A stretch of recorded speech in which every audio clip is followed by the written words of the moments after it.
Hi everybody. So I'm talking about co-parenting, and I want to start the series with this statement.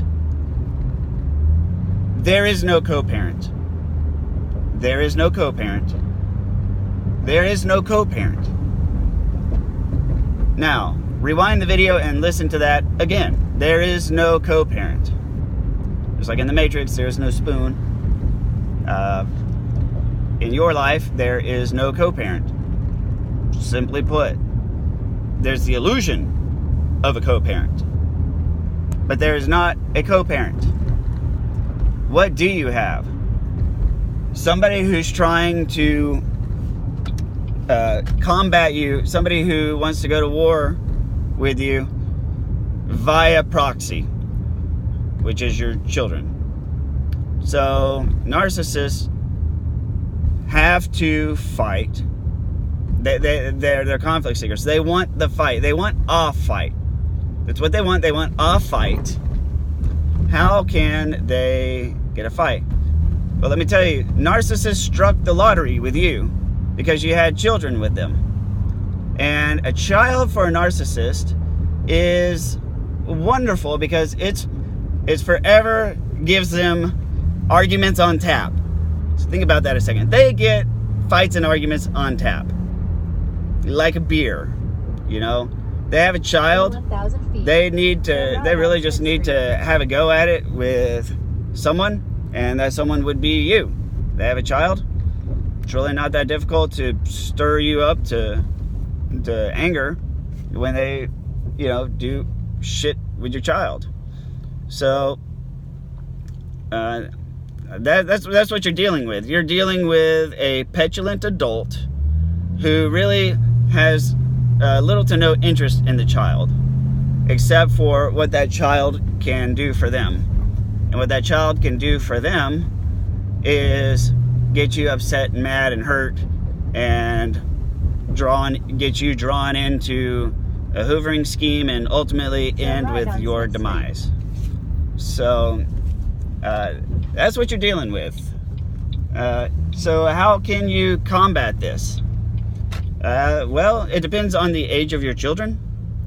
If your children are young, say below the age of 8 or 9,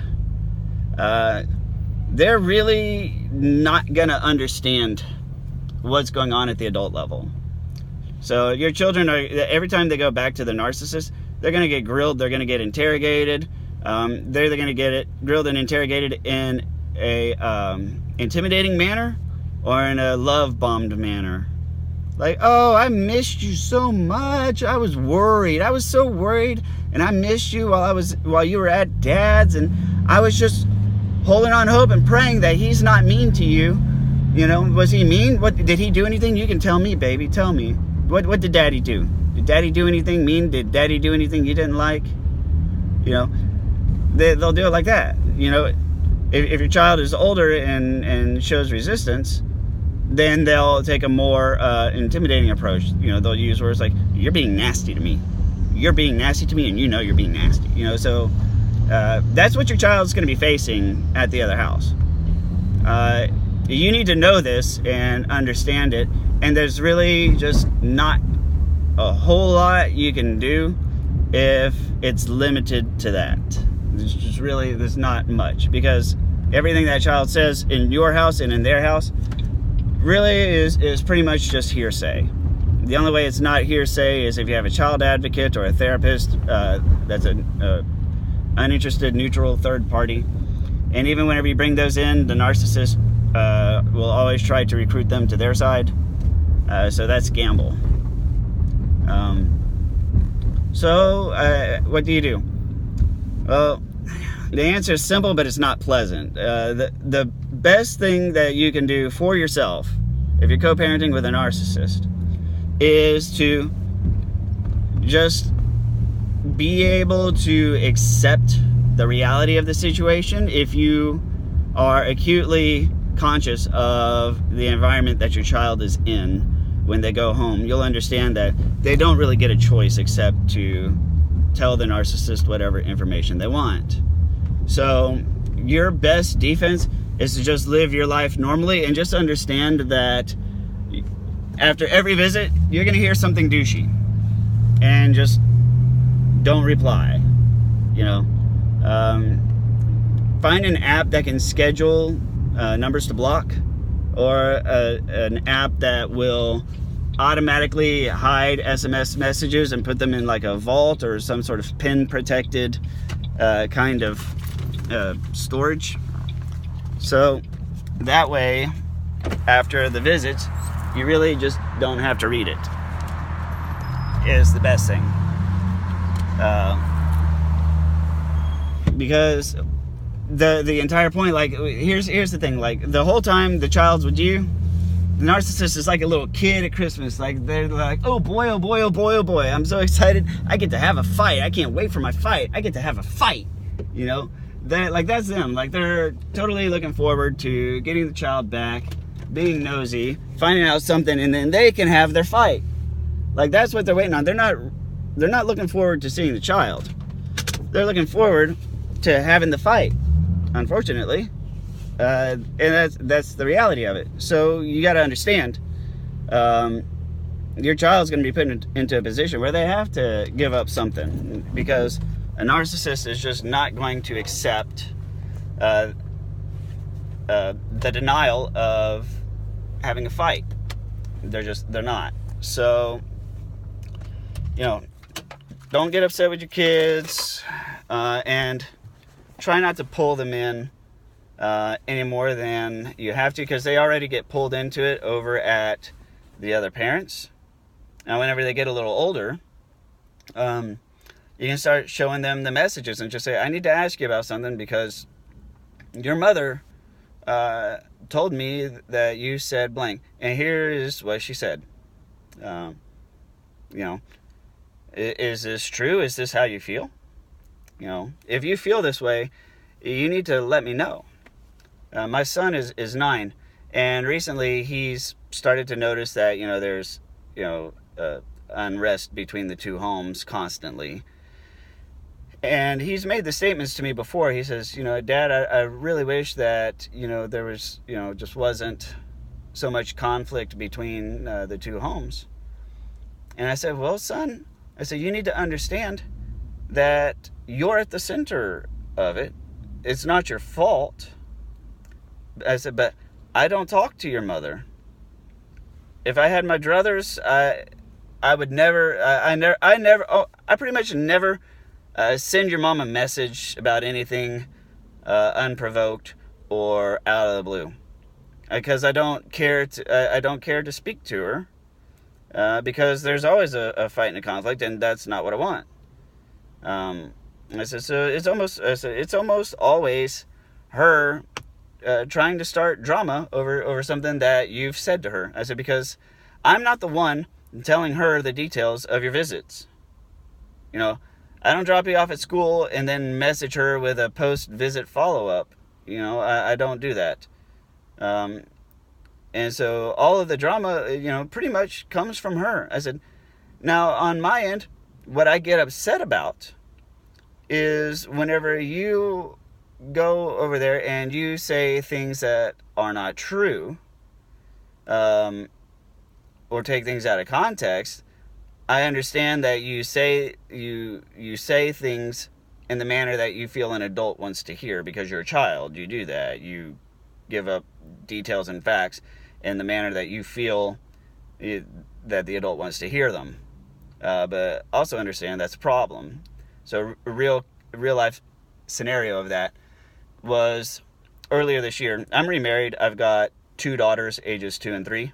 And then my son is 9. And my 9-year-old son is the one that I have with a narc. So about I get these messages from her one day saying that, Hayden tells me that you treat the girls so much better than him, that, he feels like the girls are the loved ones, and that he's just sort of the odd one out, and that you guys ostracize him and separate him. And we're like, we don't.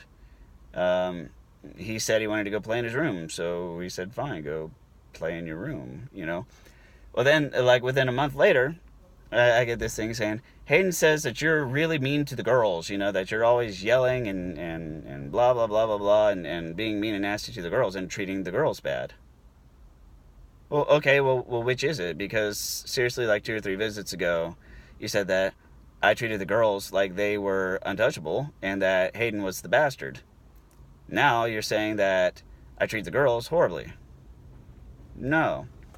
Is that, so what is that the result of? Well, that's the result of Hayden coming back the next time and me asking him, saying, look, did you tell your mom that we, treat the girls better than you? Keep in mind, son, the girls are not smart. The girls are still at the age, they don't know not to poop themselves. They still poop in diapers. They don't use a toilet. So you need to understand something, that whenever the girls misbehave and get into stuff that they're not supposed to, they also don't know that they're not supposed to shit their pants. So that's kind of where you got to keep it. Do you poop in your pants? No. You're a little smarter. You're a little older. So the standard is higher. We can't treat you like a 2-year-old. I mean, we could. We put you in a high chair. But, I can give you a sippy cup, but I don't think you'd want that either. So I corrected him on that. And so then he goes home and, and mother pries and pries and pries. And finds out that, he is treated equally. Well, okay, well, if he's treated well, then the girls must be treated worse, So that's just her, flip-flopping and trying to start a fight. But so finally I've told, getting back to my son and what I've told him, I said, you need to understand, son, I said, in my house and in your mother's house, you always have the right to say, I don't want to talk about one house in the other house. I don't want to talk about dads. I don't want to talk about moms. And I said, because you have the right to have feelings. You have the right to have feelings. And adults do not have the right to control how you feel. Simply put, if you have feelings and you feel a certain way, that's your right. And adults don't have the right to try to change how you feel. So, if you're here at our house and if I'm talking to you and I ask a question about your mom, and you don't want to answer it, buddy, then you tell me, I don't want to talk about it. I don't want to talk about moms. And I'll say, okay. Because, maybe I'm just not thinking or whatever, And whenever you're at your mom's, if she's asking questions about dads, you learn to just stand up for yourself and just say, I don't want to talk about dads while I'm here. I don't want to talk about moms while I'm here. Because that just makes y'all fight. And I don't really want to be a part of that. And no adult can really argue with a child when a child says that. And if the adult pries deeper, then you double down on it. You say, I just said I don't want to talk about it. Why are you still asking me? I don't want to talk about it. Did you not hear me the first time? You've got to push back if you want there to be more peace. So you can do that with children if they're a little older, because that's personal development, and your child needs to learn how to navigate their life split between 2 homes, between your home and a narcissistic parent's home. It's 2 very different worlds. It's completely different. And to wrap this up, there is no co-parent. There is no consistency. There cannot ever be a consistency. Because the second you try to match, the narcissist is going to change something. They always have to one-up. They always have to outdo. They always have to be superior. You have to always be the bad one. And so it doesn't matter what you do. The other house is going to always be different and always be painting you bad. So the best thing you can do, be yourself. Parent the way you want to parent. Just straight up ignore all of the vitriol that comes from the other house. And empower your children to, empower your children to make decisions for themselves. Empower your children to navigate both homes. Because don't underestimate your children's ability to see which parent's full of shit and which one's not. They're going to figure it out. Never mention your narc while they're at your house. Thank you very much.